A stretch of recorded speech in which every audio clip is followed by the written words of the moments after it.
Assalamualaikum warahmatullahi wabarakatuh. Hari ini kita akan mempelajari materi tentang hidrokarbon dan minyak bumi. Hidrokarbon itu digolongkan berdasarkan asalnya, yaitu ada senyawa organik dan senyawa anorganik. Senyawa organik berasal dari makhluk hidup, sedangkan senyawa anorganik berasal dari alam atau di luar makhluk hidup. Pada tahun 1828, Patrick Wöhler mensintesis urea tanpa ginjal manusia yang dilakukannya di dalam laboratorium. Sejak saat itu, penggolongan berdasarkan sifat dan strukturnya untuk senyawa hidrokarbon. Perbedaan antara senyawa organik dan senyawa anorganik. Yang pertama adalah kestabilan terhadap pemanasan. Senyawa organik mudah terurai atau berubah strukturnya, sedangkan senyawa anorganik stabil. Titik lebur dan titik didih umumnya relatif rendah untuk senyawa organik, sedangkan untuk senyawa anorganik ada yang sangat tinggi dan ada yang sangat rendah. Untuk kelarutan yang ketiga, senyawa organik mudah larut dalam pelarut nonpolar, sedangkan senyawa anorganik mudah larut dalam pelarut polar. Kereaktifan. Untuk kereaktifan, senyawa organik kurang reaktif, bereaksi dengan lambat, sedangkan anorganik reaktif dan umumnya bereaksi dengan cepat. Struktur untuk senyawa organik mempunyai rantai atom karbon, sedangkan untuk senyawa anorganik tidak mempunyai rantai atom karbon. Untuk mengetahui kita adanya senyawa karbon, kita akan menguji sampel pembakaran pada senyawa karbon, yaitu reaksi sampel ditambah oksidator akan menghasilkan CO2 dan H2O. Senyawa karbon yang akan diselidiki ditaruh di dalam tabung reaksi, kemudian dibakar. Setelah dibakar nanti akan menguap dan uapnya akan mengalir melalui pipa kaca, dialirkan ke dalam tabung yang sudah berisi air kapur. Identifikasi senyawa karbon. Untuk membuktikan adanya CO2 melalui reaksi karbon dioksida ditambah air kapur menghasilkan batu kapur, yaitu CaCO3 yang berwarna keruh dan air. Dan untuk membuktikan adanya H2O dengan melalui kertas kobalt biru direaksikan dengan air dan kertas kobalt menjadi merah muda. Atom karbon itu mempunyai nomor atomnya 6 dan massa atomnya 12, disimbolkan dengan C dengan konfigurasi elektron 1s2, 2s2, dan 2p2. Kalau lihat dari konfigurasi elektronnya, kita bisa menentukan unsur karbon berada di periode kedua dan golongan 4A. Nah, dari golongan 4A ini, atom karbon mempunyai keistimewaan, dan antara lainnya keistimewaannya adalah atom karbon mempunyai 4 elektron valensi, atom karbon relatif kecil, dan atom karbon dapat membentuk rantai karbon. Itulah merupakan keistimewaan dari atom karbon. Dalam berikatan, atom karbon mempunyai kedudukan atom karbonnya sendiri, yaitu yang pertama atom karbon C primer, atom karbon yang terikat langsung pada satu atom karbon yang lainnya. Yang kedua adalah atom C sekunder, atom karbon yang terikat langsung pada dua atom karbon yang lainnya. Yang ketiga adalah atom karbon tersier, atom karbon yang terikat langsung pada tiga atom karbon lainnya. Yang keempat adalah atom karbon kuaterner, yaitu adalah atom karbon yang terikat langsung pada 4 atom karbon yang lainnya.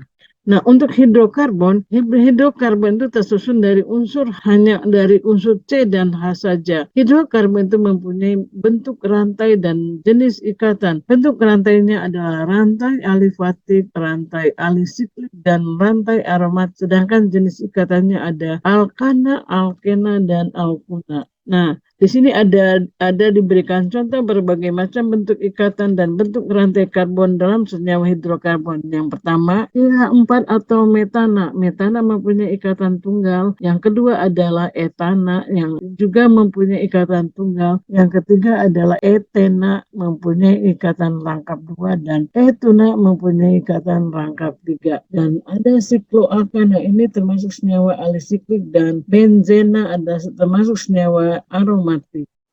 Di sini kita bisa menggolongkan hidrokarbon berdasarkan jenis ikatannya.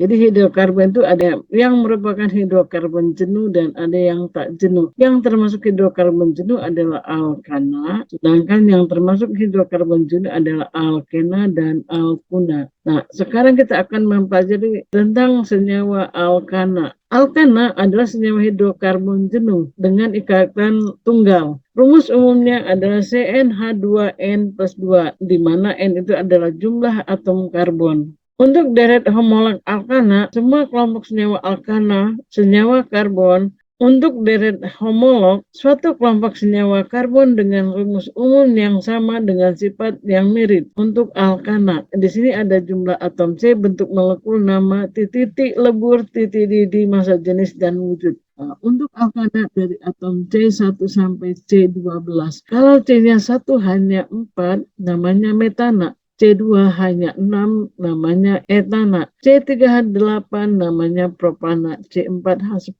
namanya butana. C5H12 namanya pentana. C6H14 namanya heksana, dan seterusnya. Nah, untuk titik lebur dan titik didih, makin bertambah jumlah atom C-nya, makin tinggi titik didih dan titik lelehnya. Begitu juga dengan massa jenisnya. Makin bertambah jumlah atom C-nya atau massa molekul reaktifnya, maka massa jenisnya makin besar. Untuk wujud zat, mulai dari C1 sampai C4, wujud zatnya berwujud gas. Sedangkan dari C5 sampai C14 berwujud cair. Untuk C18 ke atas berwujud padat. Sifat deret homolog. Yang pertama mempunyai sifat kimia yang mirip, yang kedua mempunyai rumus umum yang sama, yang ketiga perbedaan MR antara dua suku berurutan sebesar 14. Makin panjang rantai karbon maka makin tinggi titik didihnya. Untuk tata nama alkana, yang pertama kita memilih rantai induk yang terpanjang. Jadi adalah jumlah atom T yang paling panjang itu merupakan rantai induk. Sedangkan yang berada di luar rantai terpanjang itu adalah cabang. Nah, di mana kita akan memberikan penomoran. Untuk memberikan penomoran kita melihat dari cabang-cabang. Cabang haruslah mendapatkan nomor yang terdekat. Nah, pada cabang itu nanti ada yang disebut dengan alkil. Alkil itu rumus umumnya adalah CnH2n plus 1, yang dimana namanya dimulai dari metil, etil, propil, butil, dan seterusnya. Tulis nama cabang dengan awalan angka ditempatkan pada cabang yang terkait. Yang kedua, di antara angka dan angka diberikan tanda koma, dan di antara angka dan huruf diberikan tanda strip. Jika terdapat cabang yang berbeda, cabang diurutkan menurut abjad. Contoh penamaan dari alkana. Di sini ada, kalau kita hitung dari sini 1, 2, 3, 4, 5, 6, maka yang kita ambil dari kiri ke kanan sama dari kiri ke bawah, kebetulan sama jumlahnya yaitu 6. Nah, jadi kita ambil yang paling mudah. Yang paling mudah itu yaitu dari kiri ke kanan. Nah, dari kiri ke kanan itu yang di luar rantai induk itu adalah cabang. Nah, cabangnya ada 1, 2, 3, dan 4. Ada 4. 3 metil dan ada satu lagi etil. Nah, karena ini cabangnya berbeda, jadi kita penulisannya etil dulu baru metil. Etilnya kalau kita beri nomor dari kiri, ini nomor etilnya ada nomor 3, maka namanya ada 3 etil 2,2,5 trimetil heksana. Kemudian kita lanjutkan dengan isomer alkana. Isomer adalah senyawa karbon yang mempunyai rumus molekul sama atau jumlah C dan hanya sama tetapi mempunyai rumus struktur yang berbeda. Di sini ada contoh dari CH4. Yang pertama namanya butana, dan yang kedua adalah 2-metil propana. Nah, di sini ada jumlah-jumlah isomer dari alkana dengan dimulai dari C4. C4 itu ada 2 isomer, C5 ada 3 isomer, C6 ada 5 isomer, C7 ada 9 isomer, C8 ada 18. Makin banyak jumlah atom C-nya, maka jumlah isomernya juga makin banyak. Semakin banyak jumlah atom karbon penyusunnya, semakin banyak jumlah isomernya. Sifat-sifat alkana, di antaranya yang pertama yaitu parafin. Nah, parafin itu kurang reaktif. Semakin panjang rantai karbon, semakin kurang reaktif. Karena parafin itu mempunyai jumlah C-nya lebih dari 20 atau di atas 20. Pada suhu kamar, yaitu 25 derajat Celcius, C1 sampai dengan C4 berwujud gas, sedangkan C5 sampai C17 berwujud cair, sedangkan untuk C18 sampai C ke N di atas 18 berwujud padat. Larutan dalam air, semua hidrokarbon suka larut dalam air dan lebih mudah larut dalam pelarut nonpolar seperti CCl4.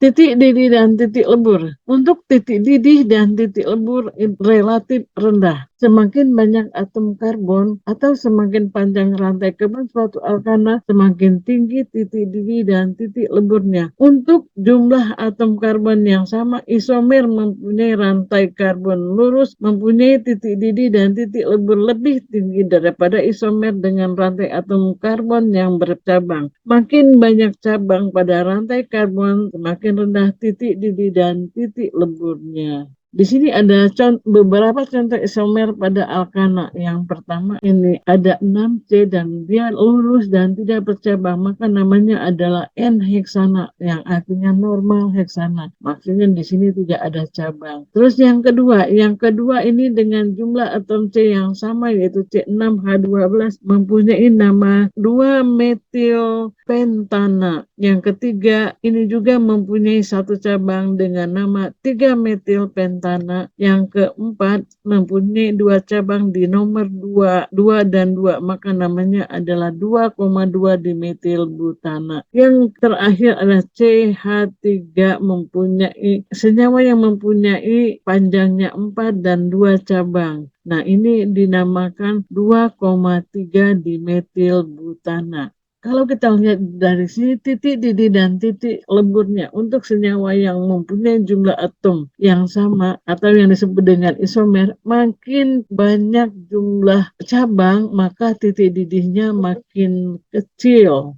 Sedangkan yang mempunyai rantai lurus mempunyai titik didih dan titik leburnya tinggi. Sumber alkana. Sumber alkana itu komponen utama dari gas alam dan minyak bumi. Kegunaan dari alkana itu adalah sebagai bahan bakar, pelarut, bahan baku sintesis senyawa, bahan baku industri, pelumas, dan sebagai sumber hidrogen. Demikian materi hari ini yang bisa saya sampaikan, gitu, materi tentang hidrokarbon, tentang alkana. Untuk hari ini sampai di sini dulu. Assalamualaikum warahmatullahi wabarakatuh.